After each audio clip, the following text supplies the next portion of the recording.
Pride Arabia have the tremendous honor of speaking with our guest, Dr. Talal Abu-Ghazaleh, Jordan's Godfather of Accounting, and also an internationally recognized thought leader in intellectual property, education, and economics. Dr. Talal Abu-Ghazaleh is also the founder of Talal Abu-Ghazaleh Global, based in Jordan. Dr. Talal Abu-Ghazaleh, thank you for joining us today. How are you? My pleasure. Thank you very much. I'm delighted to be with you. Wonderful. How are things in Jordan? It's a beautiful, neat, nice, friendly city, Amman, and so is all of Jordan. And the Wonderful. weather is beautiful. We are in spring now. This government, the government of Jordan, under the guidance and leadership of His Majesty the King, was, I think, most outstanding in facing and challenging and winning the battle with Corona in Jordan. We have almost contained, if not completely. There has been no fatalities for the last month, and the total fatalities is only 9 persons. Wow, that's really good news to hear. I think it's the best performance among many countries that I've been following. So that actually brings us to our first question. From your perspective, what has been the economic and political impact of the coronavirus on the Middle East? Uh, that's why I started by saying that I raise my hat, which I don't have, but I raise it anyway. I raise it to the government here and the leadership of the king on addressing the corona. However, since the start of the epidemic, I called for a joint, a parallel approach for facing its economic impact. I think the government chose to first deal with the pandemic. This is one virus that has 20 names, whatever. Let's say this virus. So the government established a special team, like a war leadership. It's a very authorized or completely authorized to even use all procedures, including using the military, using the security forces to implement the decisions of curfew, decisions of wearing the mask, etc. And it worked extremely well with great sympathy and great affection. But I want that as much as saving lives is important, saving the economy as well is very important. And it should be addressed in parallel. And I was attacked for that because they said that I give equal pressure to money making or to profitability as much as to lives. It was, of course, misunderstood. Now everybody realizes that we should have started the battle on the two fronts simultaneously, the economic front and the saving lives front.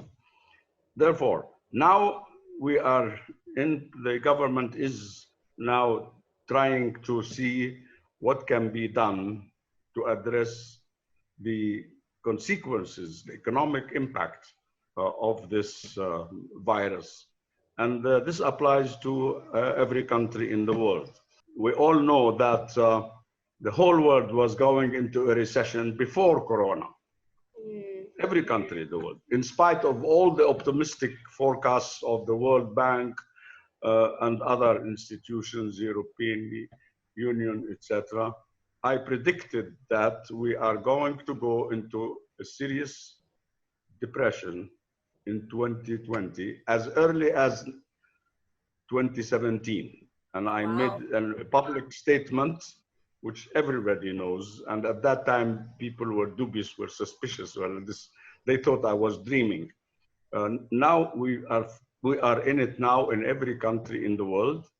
So I want to mention that would not be wise and not correct to blame all the economic problems of all the countries on this virus. There was already a process of erosion and of weakening and of recession in all countries in different ways. So now we are left with this problem to deal with in every country in the world. I was speaking on this issue, incidentally, last night for 1 hour on Jordan television, explaining what I could recommend in measures in order to minimize the impact of the economic impact of this virus.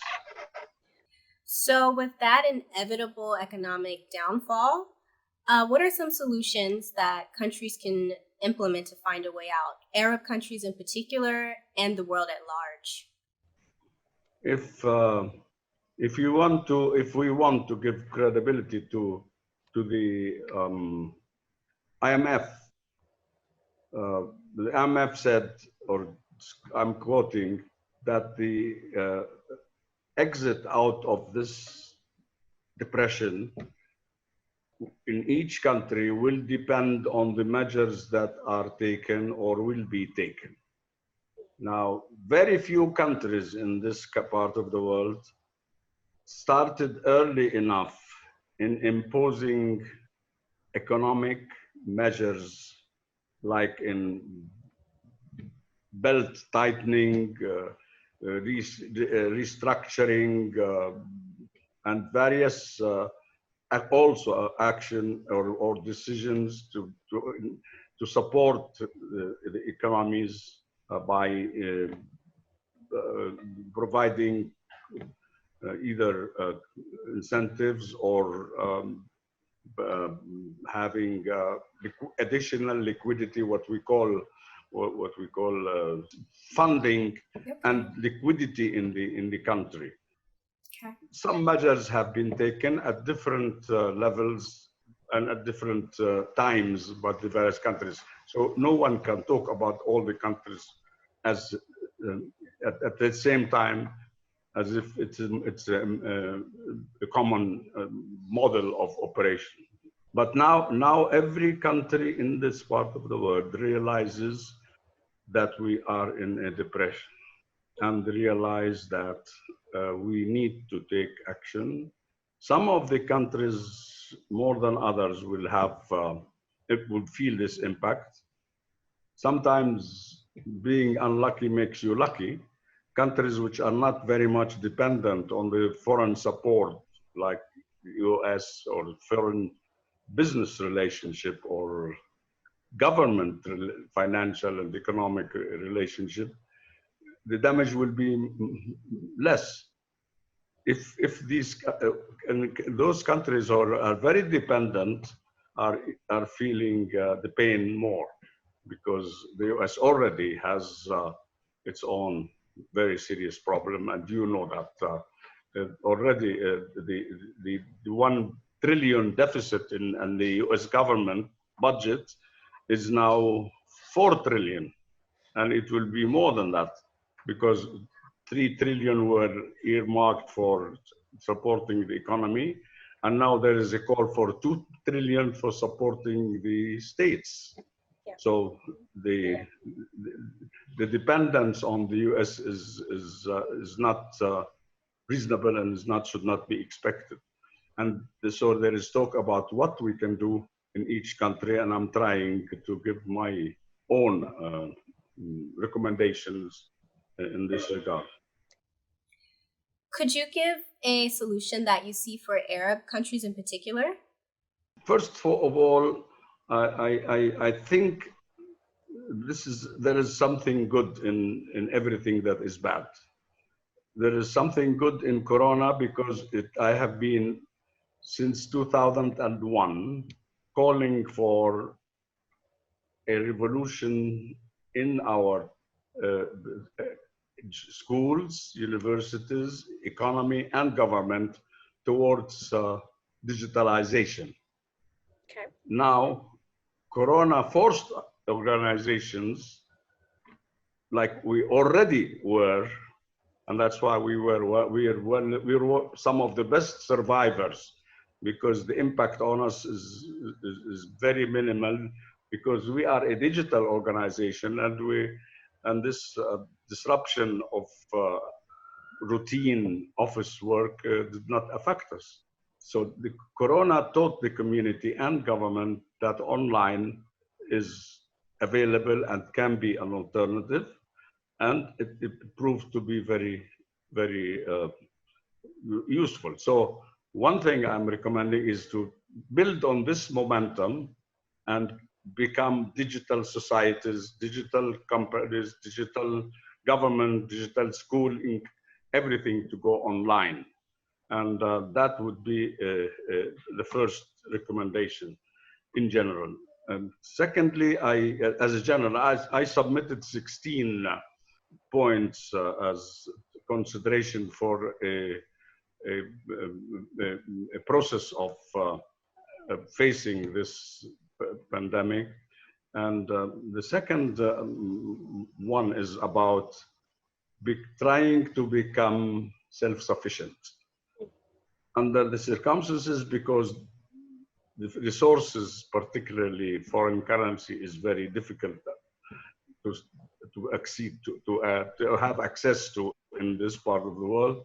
So the idea is to become independent in many things that can be, but because of the luxury and easy approach, we didn't have to focus on two particular major sectors in addition to education, of course, which to me is number one. And that is the food industry or agro industry, and the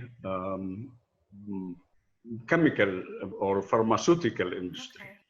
If the country can be at least self-sufficient and encourage and promote production of the basics, we don't need to have a capability to produce all the medical or the medicine required, but at least there are simple things like painkillers, like simple iodine, whatever, simple, and the basic needs to make them produced and available nationally. Similarly with food, we would be doing our countries a great favor, and at the same time improving our trade balance and trade payment balance in the long run.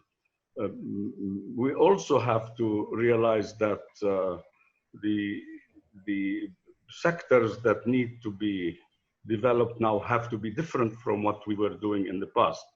So we have been in the past focusing on real world businesses. Now we have to realize that we should move to ICT enabled production so that we can be able to compete with international products. To that point, you once repeated the famous phrase, when the US sneezes, the world catches a cold. Absolutely. So, what is the role of the United States in this international economic recovery? Do you see globalization as playing a role? What are your thoughts on that? I think it's now obvious that nobody should, in his right mind, expect much in that direction from the US at this time. The US has its own problems to deal with, especially those which started nine days ago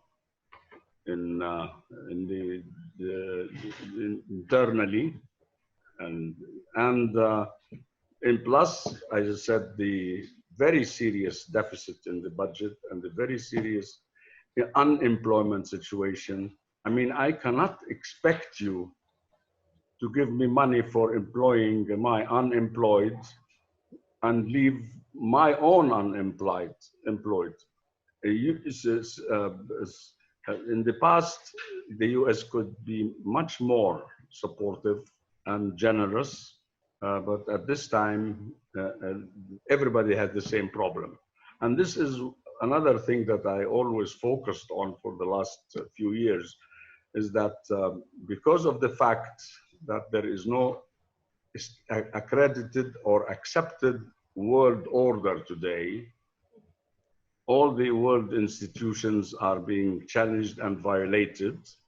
And because there is no agreed leadership of the world today, because of the fight between the superpowers, there is no possibility of having a coherent support program for the rest of the world. So I personally think, and I always advise, we should now try to be more self-dependent and not expect much aid or much support as in the past from the US, except for the very special baby called Israel. That's another story. Well, to touch on another point that you mentioned, has the coronavirus accentuated or heightened unemployment in Arab countries? And what are some solutions that these countries can implement to address the issue? We cannot blame all on Corona. The unemployment issue was there and was brewing day by day, and not only because of Corona. Now, Corona added fuel to the fire, but the fire was already there. Now, we have to look at unemployment as an impact issue, as an economic situation, and stop thinking of it, because it doesn't help if we think of it as a factor or a result of Corona. Then okay, Corona is over. Why do we still have unemployment? The unemployment is a problem of the economic malice, particularly in the Western economic policies. Because when you have and give so much luxury to the people and encourage them that their comfort is my only concern, and this is one of the battles I fight all the time, that people have to realize that in order for them to have luxury, they must work for it and not just expect to receive money. For example, I take issue with any government, and I said this on Jordan TV and at least dozen TVs during the past few weeks, that I'm against paying any money to the unemployed. I'm not against paying them, but I'm against giving them the cash and telling them stay at home and don't work. My theory is I would pay them only if they join the workplace in the ailing economy, in the companies that have problems in employing because they don't have the funding, and the government gives the money to the company and the company pays it to the employee. It is wrong. It is wrong to build a culture of if you don't work and you sign as an unemployed, you can enjoy sleeping at home and getting the money without being productive.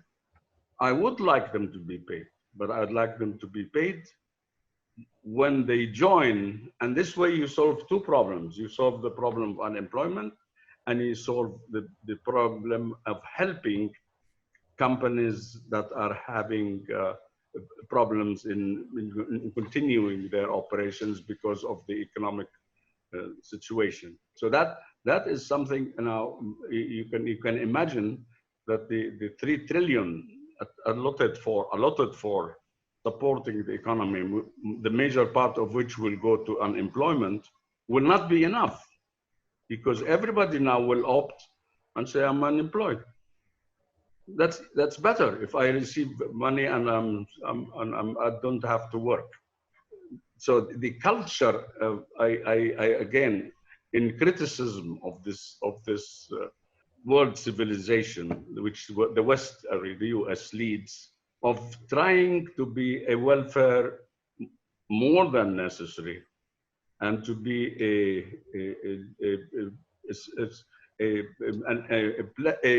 enjoyment and pleasure society instead of being a working and operating community.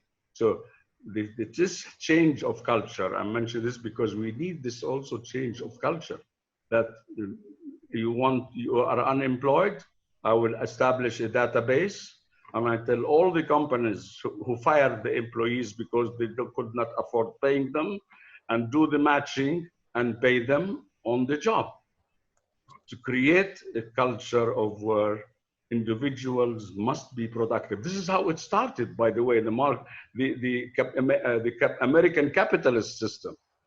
Now we are deviating from it. It becomes now a beneficiary system and not a capitalist system. The government will pay you anyway. This, in my view, is against the principles of capitalism. You only get money if you produce. I'd like to go deeper into the impact of the coronavirus, particularly on GCC member states. Do you feel like the impact from the virus is deepening the divide? What are your thoughts on that? The GCC is only an association. It's called Al-Jami'a Al-Arabiya. It's only an association, an umbrella for cooperation. But what we call European Union, once the corona started, every country closed its borders and said, I don't care about what happens to my neighbor. I'm first. As the US president also announced, America first. So every country, like the US, again, that's how when the impact of the sneeze and catching pneumonia, when America sneezes that America first, the whole world takes it literally and doesn't, not in the sense that my interest is first. It's in the interest, in the sense that I am alone in this world and I don't care about anybody else. So when they close their borders, and now everybody knows, and it's announced by the many European leaders that we need to revisit the European Union, because this corona proved that there is no union, and that the poorer was left to get poorer, and the richer or the more powerful became more powerful. And in my view, the European Union faces a challenge of two options: either to restructure itself to become a real union, Okay.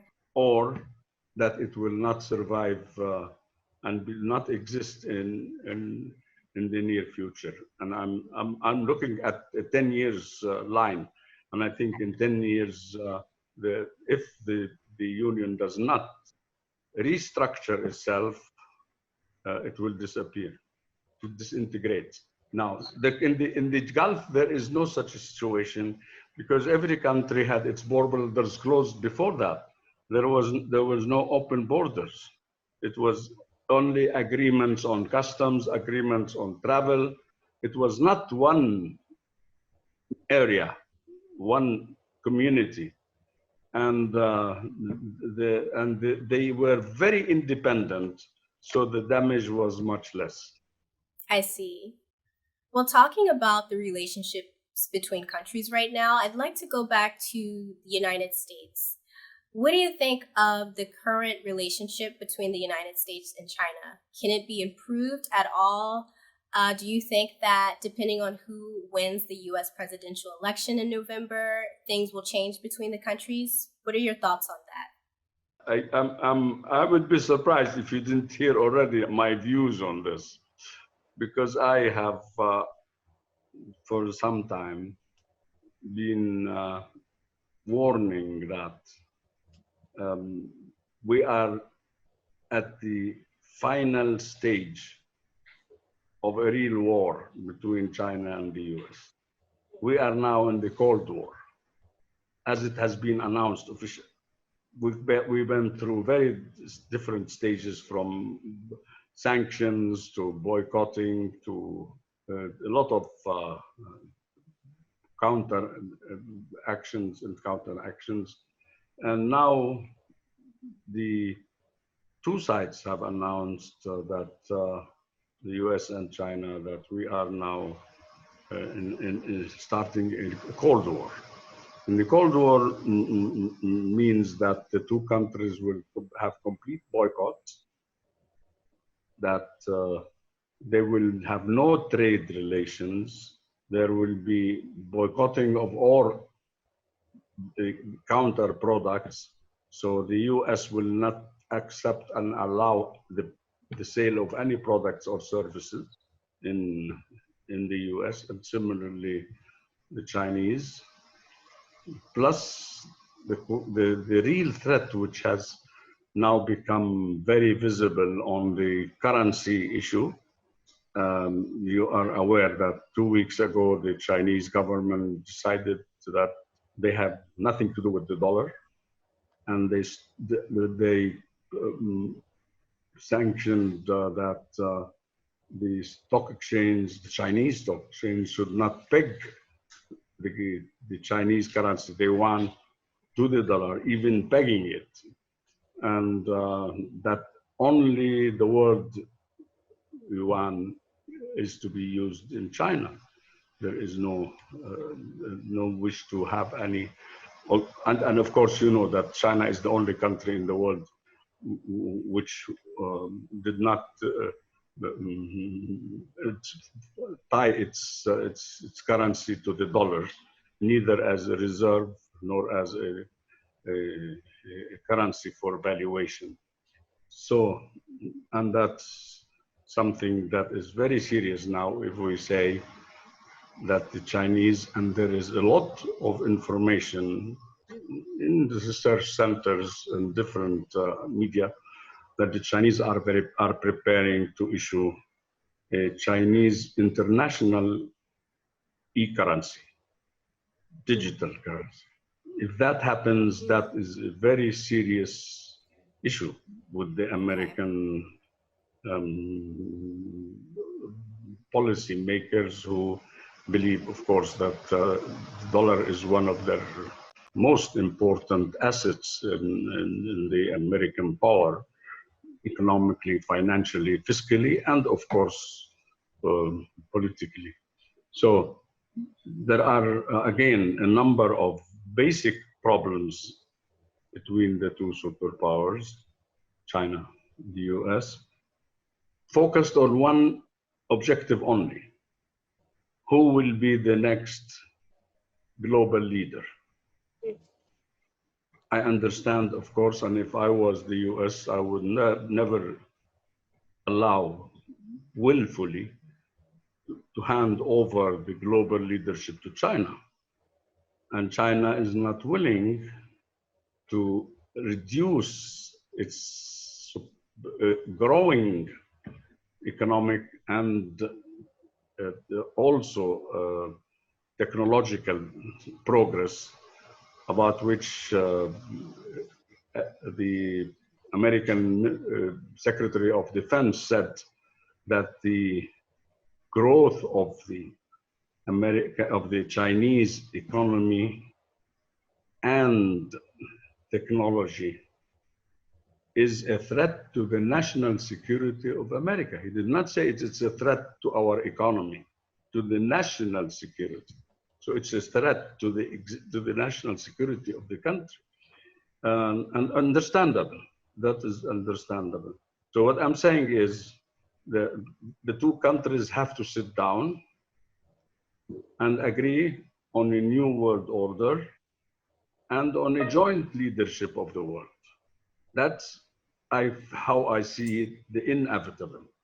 Instead of continuing to fight each other until they destroy each other, they can agree to share the leadership of the world, because this is also normal in the transition of power in history. History never stayed, no country ever stayed in power for forever. We have seen so many changes over the years. So unfortunately, the two countries are not willing to sit together amicably. So something has to happen. And some act can be, can trigger a military confrontation, if you don't want to call it war, in order that we force each other to sit down. And that's how I see the future culmination of this Cold War into something that becomes unacceptable, like, for example, floating in a global currency, which we know will have many partners once it's offered, not just China itself, which is a huge market on its own, just like they have their own national currency, which is not tied nor pegged nor anything to the dollar. So something like that, or something like blocking the South China Sea. And I was concerned, worried that this could happen. And as I'm sure following the news, only last week, President Trump announced that the G7 is now out of date and we need a new G7. And he added 4 countries which are in the vicinity of China and in the South China Sea, notably South Korea.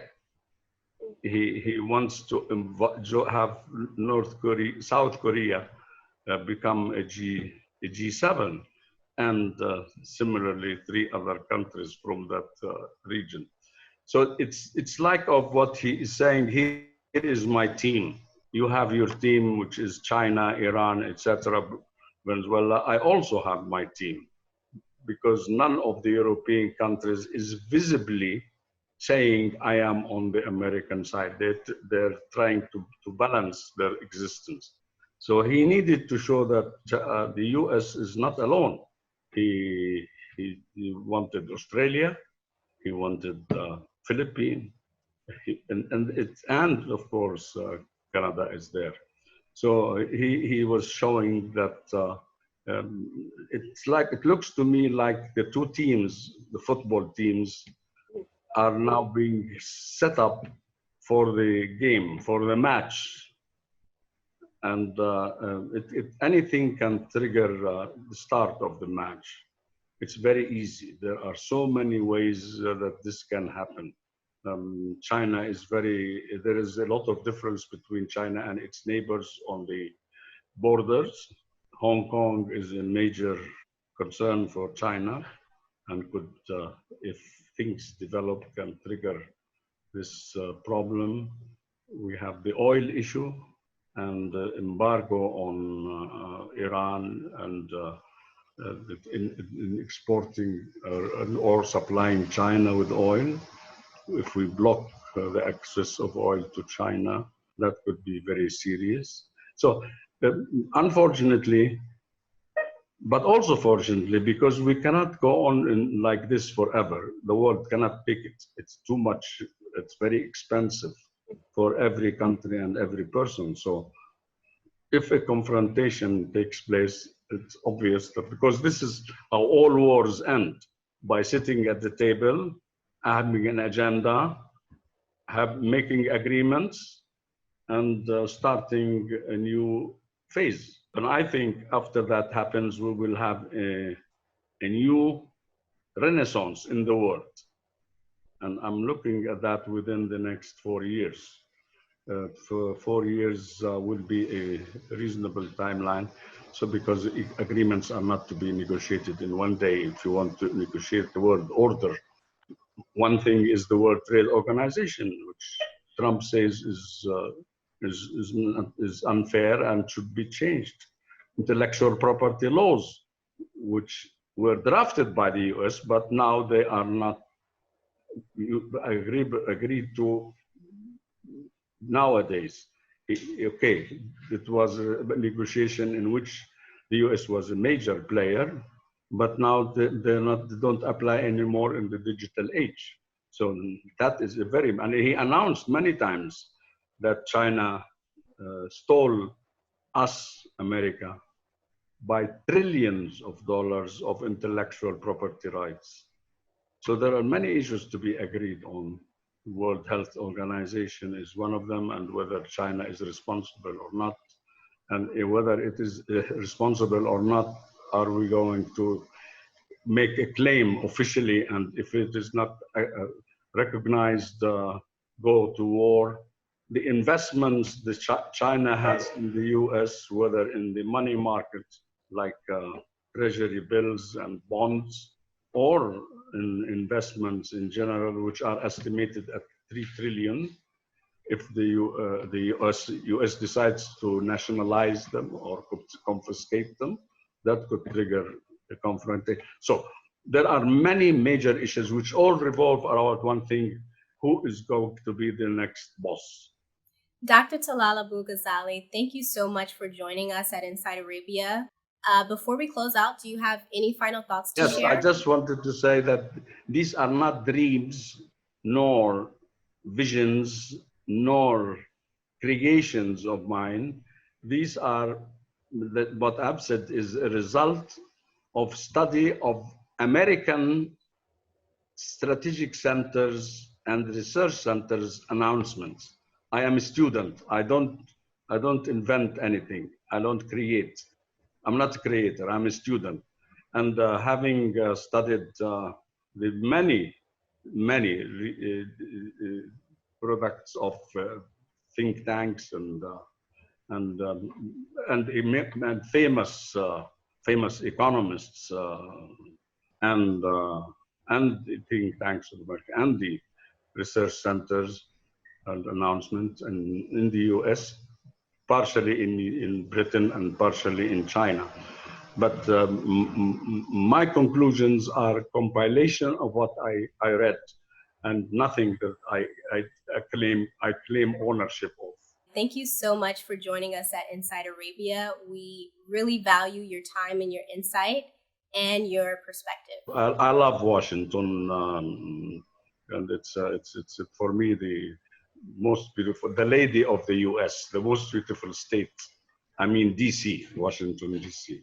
Yes. Is the most beautiful state in the country. But I love all the country.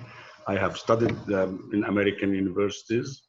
My children and grandchildren graduated from American universities. I am a student of the American culture. Our organization, everything we do is based on the American dream, which we believe in, and we are great admirers of the achievements of the American people and the American government. And that's why also we follow, as I say, because whatever happens in the US impacts the whole world. So we are very lucky to have had this exposure to the US and this being able to learn from the American experience in everything we do. And one of the things is we were a very early believers in the digital revolution, and I had the honor of talking about this in different occasions on digitalization leaders of the world like Bill Gates. So I've learned a lot from my exposure to the American culture. So I wish America good future, and I hope that very soon America, the United States of America, will be as safe, as beautiful, and as friendly, where the liberty statue says, "Welcome all people of the world. This is the country of the world." So best wishes to America. Thank you so much. I think that's a wonderful note to end on. Again, we are so honored to speak with you at Inside Arabia. And if you're ever in Washington, D.C., we hope that you stop by and visit us. Thank you very much. I am honored to be interviewed by you.